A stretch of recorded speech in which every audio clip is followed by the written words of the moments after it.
Rachael's Journal, The Story of a Pioneer Girl by Marissa Moss. It has been 2 months since Rachael's family left Illinois in a wagon train bound for good farmland in California. During the long ride, Rachael spends time with her brothers Ben and Will, as well as Frank and Prudence, children from other families in the wagon train. She writes about their adventures in her journal. May 10th, 1850. Pa says we are taking the Oregon Trail until it splits and we veer south for California. Now we are following the Platte River. The sight of the broad river and the bluffs is restful, but the dust kicked up by all the stock is not, especially when our wagons are in the rear. Then it is so thick I can barely see past our own teams. But I found a way to escape the heat and dirt of the main road. All along the trail there are narrow cut-off paths. Pa says they were made and used by Indians and hunters. These cut-offs run diagonally to the roads and are often shady creeks, so they are pleasant to walk along. Since they always lead back to the trail, there is no need to fret about getting lost. The boys have to drive the stock, so they have no choice but to eat dust, but I take the younger children with me, and we have great fun picking berries and wildflowers and wading in the creeks. May 16th, 1850. Today I had my first adventure. We had been walking on the cutoff for 2 to 3 hours, traveling upstream into a deep canyon. The trail was not only out of sight, but out of earshot as well. I liked feeling alone, but Emma fretted that we were lost, and the twins were tired, whining that a jouncing wagon ride would be better than tramping on. I tried to cheer everyone by singing "Turkey in the Straw," when we heard a rustling in the bushes. Something much larger than a turkey. Indians! Frank pulled out his little knife, all fierceness, but I hushed him and went to look for myself. All quaking inside, I admit, but I could not let them see that. And what should I see when I parted the bushes with trembling hand? The moist snout of a very content ox chomping on leaves. Somebody must have lost him. If it had been an Indian, Frank declared, he would have protected us. I hope we have no such need. That was just the beginning of our adventure. When the cutoff reached the trail, there was no sign of our train, either ahead or behind. There was nothing for it but to continue on the cutoff in the hopes of coming out ahead of our wagons soon. On and on we walked. Frank and Emma never complained, nor did little Caroline, but those twins whined worse than the mosquitoes. Still, we found no wagons. The sun set. The buffalo wolves started in to howl, and it was too dark to see the trail before us. I would have sat down in the darkness and cried, but I had to take care of the others. Then I recalled what Ben had said about looking for a high viewpoint if you get lost, so I urged everyone up a hill before us. It was not very high, but we were rewarded with the sight of 3 campfires. Since our train is not large, we headed for the smallest one, going straight across country. We barged through brambles and sloshed through creeks, but we always kept that light in view, like the beacon of a lighthouse. At last I was greeted with the welcome sight of Prudence nibbling bacon. I could not help but embrace her, though she did not appreciate my smudged arms and dress. In fact, she was so startled by our abrupt appearance, she screamed as if we were ghosts or Indians. Mrs. Arabella Sunshine, Mr. Elias, and Mother were first joyous, then mad. In between hugging me and scrubbing my face, Mother scolded. Now I can't take cut-offs after the noon break. That means swallowing dust in the hottest part of the day. At least we still have the mornings. May 23rd, 1850. Now we are not permitted ever to walk along the cutoffs. Not that we got lost today. Something much more exciting happened. Once again, we were out of sight of the train, singing as we strolled, when an Indian brave came riding straight at us. I was so amazed to see a true Indian, I forgot to be frightened. We all stood staring at him, though Frank once again reached for his knife.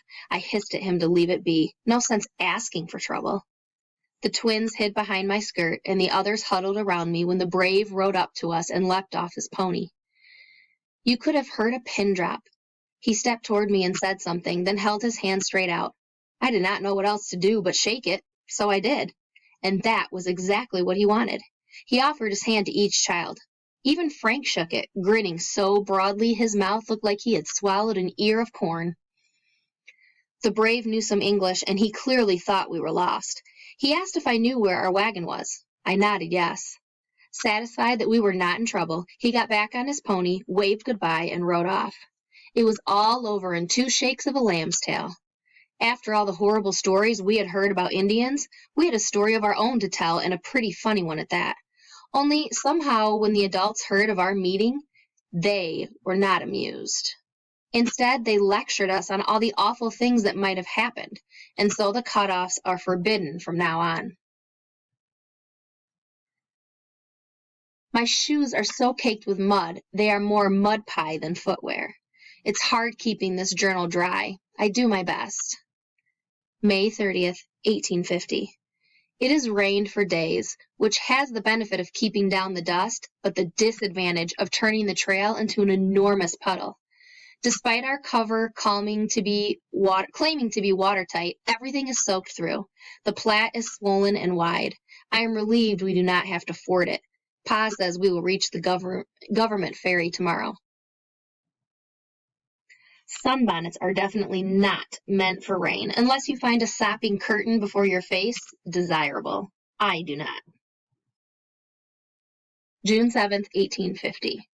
Today was the first time I truly felt scared. Getting lost, howling wolves, Indians, nothing compares to the fury of this river. We arrived at the ferry only to discover that it had broken loose of its moorings when the rain started. Some men finally retrieved it, but it took so long that an enormous line of wagons waited ahead of us to take the ferry. The man said it would be 3 weeks before our turn came. Mr. Elias warned that we were already behind schedule, and such a long delay would surely mean crossing the Sierra Nevada mountains in the snow. No one wants to suffer the fate of the Donner Party, frozen and starving in the mountains. Mr. Elias determined that we should take the wagons off their wheel beds and raft them over the river. The current was swift and the banks like quicksand, but there was no other way. Both Sunshine families balked at the danger and refused to go first. Mr. Elias offered to cross, but he has young children, so Pa suggested we go. Mother's face was drawn tight, but she nodded. Ben and Will stayed behind to drive the stock over, so Pa, Mother, and I each took a pull to make our way across. The waves were high, and it was hard to keep from tipping. Twice, I almost fell in. The second time, I lost my pull and clung onto the wagon hoops. Not much help to anyone. After that, somehow we landed. My knuckles were white from holding so tightly to the hoops, but Mother's face was even paler. What a relief to be on land again. The others followed with no mishap, and Frank declared that he was not scared. Not a bit. I do not credit that. Only the stock still had to be driven over. Ben and Will, along with Samuel, John, Daniel, and Jesse, rounded up all 115 head of cattle and drove them to the river, but they refused to go in. They had no idea of the dangers of the Sierras, but they could plainly see the dangers of the Platte. 3 times the boys gathered the cattle together, only to have them split and stampede at the water's edge. It was getting dark, and it looked like we would have to camp on opposite shores. When Will decided he had stood enough, he would make those cattle cross. He rode to the next bow, the leader herd ox, and just as the stubborn animal reached the banks, Will leapt from his horse onto Bo's back, clung to his horns, and kicking and screaming drove that ox into the river. And it worked. Bo started swimming across, and all the stock followed. Safe on the other side, Will jumped off Bo and looked back to see his own horse foundering in the water. His foreleg had gotten tangled up in the loose reins. Will rushed into the water to free his horse, just as a clap of thunder split the sky open. Lightning flashed with an eerie brightness, followed by pitch black and the deafening roll of thunder. In the dark, we could not see Will, but his horse clambered safely onto shore. When the next lightning flashed, Pa cried out that Will had made it to a sandbar in the river. Whether he was dead or alive, no one could say, and while the storm raged, no one dared swim out to rescue him. That was a miserable and awful night. It was total confusion. Thunder booming, oxen bellowing, children crying, men shouting, as light as day one minute, as dark as a cave the next. Add to that the torment of not knowing how poor Will fared and feeling utterly helpless to do anything for him. All we could do was huddle together, a pile of drenched human rags, as the men worked blindly to control the stock. At dawn, the storm quieted, and Pa rushed into the churning river and brought Will's limp body back. He was so pale and still, I thought sure he was dead. Pa started rubbing him down. When at last he opened his eyes, the whole company cheered. He was alive. I have never been so proud, nor so scared. I never thought I would be so happy to see the sunrise. June 15th, 1850. We took some days' rest to wash everything and dry it out, to put the wagons back together and repair them, to coddle Will and return him to his usual good health. We are fortunate no one drowned in that crossing. There are several new graves of men who died that way, and we heard that in a wagon train near ours a woman was killed by lightning. Will has always claimed to live a charmed life, and now I believe him. June 20th, 1850. A different kind of storm passed by us today, a herd of buffalo. It was as if the river had leapt out of its banks and taken solid form to chase us down. A thick cloud of dust surged toward us. Then there was a tremendous noise, an earthly thunder. We could see their shaggy backs rising and falling like a great wave. Nothing could turn back such a force, so we hastily pulled the wagons close together while the boys drove the stock away. For once a cow or an ox is caught up in a buffalo stampede, it's gone for good, part of the new wild herd. We crowded in the wagons and watched them come closer and closer. Mother tried to keep me back, but I wanted to see them as best I could. After all, if they plowed into us, I would not be any safer in the middle of the wagon than in the front, so I poked my head out in the whirling dust storm. I could see their rolling eyes and flaring nostrils, but Will must have brought us some of his charmed luck, and the massive beast thundered by and not through us. I have seen cattle stampede, but this was different. Buffalo are so big and so